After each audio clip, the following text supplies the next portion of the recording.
देखिए यहाँ पे अपना जो टॉपिक चल रहा था वो व्यक्तित्व चल रहा था। व्यक्तित्व के हमने फर्स्ट 15 क्वेश्चन है जो कि देख लिए थे। अब लास्ट जो 15 प्रश्न है वो हम देखेंगे यहाँ पे इस वीडियो में।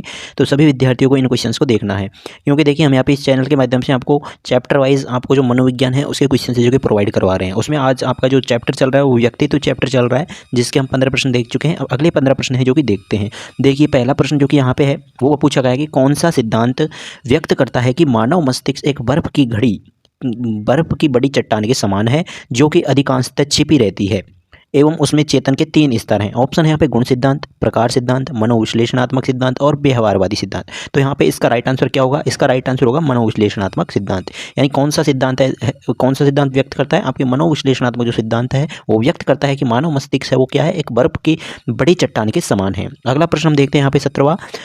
आलपोर्ट के अनुसार व्यक्तित्व गत्यात्मक संगठन है। तो आलपोर्ट के अनुसार जो व्यक्तित्व गत्यात्मक संगठन है वो किसका है? तो वो है आपके मनोदैहिक तंत्र का। ऑप्शन नंबर बी यहाँ पे इसका राइट आंसर होगा।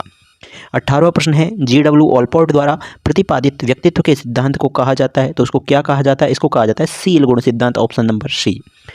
नेक्स्ट 19 क्वेश्चन है यहाँ पे कि जो 16 PF प्रश्नावली है उसके प्रतिपादक कौन है? जो 16 है PF प्रश्नावली है, यानी P16 PF प्रश्नावली के प्रतिपादक के बारे में आपसे पूछा गया है। तो वो आपके कौन है? आरबी कैटल, यहाँ पे ऑप्शन नंबर ए। 20वां प्रश्न है मानव दबाव का सिद्धांत के प्रतिपादक हैं। तो मांग दबाव का जो सिद्धांत है उसके प्रतिपादक कौन है? तो मांग दबाव के जो प्रतिपादक हैं उसके सिद्धांत के प्रतिपादक कौन है? आपके हेनरी मुर्रे हैं।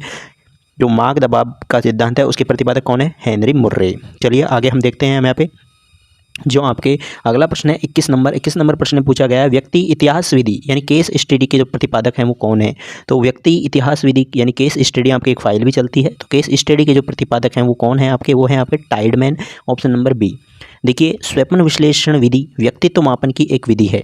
तो यहाँ पे ऑप्शन है व्यक्तिनिष्ठ विधि, अप्रक्षेपी विधि, मनोविश्लेषण विधि, आत्मनिष्ठ विधि। तो स्वप्न विश्लेषण विधि है वो व्यक्तित्व मापन की एक विधि है। कौन सी विधि है यहाँ से पूछा है? तो वो मनोविश्लेषण विधि है। Option C.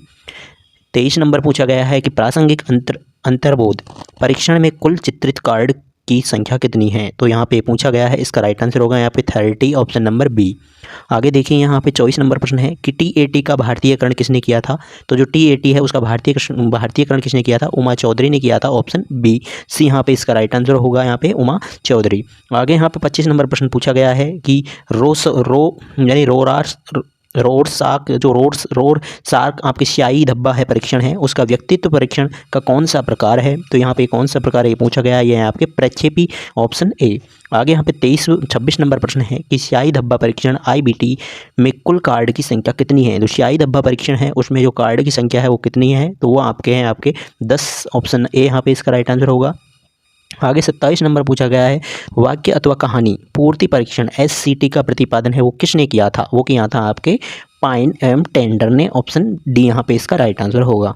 आगे देखिए 28 नंबर प्रश्न पूछा गया है किस व्यक्तित्व परीक्षण में मनुष्यों की जगह पशु पक्षियों में मानव व्यवहार करते हुए चित्र बने कार्ड का प्रयोग किया गया? तो यहाँ पे किस यानी क्या पूछा गया है कि किस व्यक्तित्व परीक्षण में, यानी कौन सा व्यक्तित्व परीक्षण है जिसमें कि मनुष्यों की जगह पशु पक्षियों के मानव व्यवहार करते हुए चित्र बने कार्ड का परीक्षण किया गया? तो वो था आपके बाल अंतर्बोध परीक्षण। 29 नंबर प्रश्न है निम्नलिखित में से व्यक्तित्व की एक आत्मनिष्ठ विधि है। तो व्यक्तित्व की जो एक आत्मनिष्ठ विधि है वो कौन सी है आपके? वो है साक्षात्कार विधि। ऑप्शन बी यहाँ पे इसका राइट आंसर होगा। आगे आपके लास्ट प्रश्न है इस चैप्टर का कि अंतःस्रावी ग्रंथियों के कार्यों का सीधा प्रभाव व्यक्तित्व विकास पर पड़ते देखा गया है। यहाँ अंतःस्रावी ग्रंथि किस श्रेणी का निर्धारक है? तो आपको बताना है इसमें वो है आपके जैविक निर्धारक हैं। ऑप्शन यहाँ पे बी इसका राइट आंसर होगा। तो इस तरह से आपके जो व्यक्तित्व चैप्टर हैं उसके पूरे 30 प्रश्न है जो कि कंप्लीट होते हैं। आगे की जो भी आपका नेक्स्ट वीडियो होगा उसमें आपका आगे का चैप्टर है जो कि हम करवा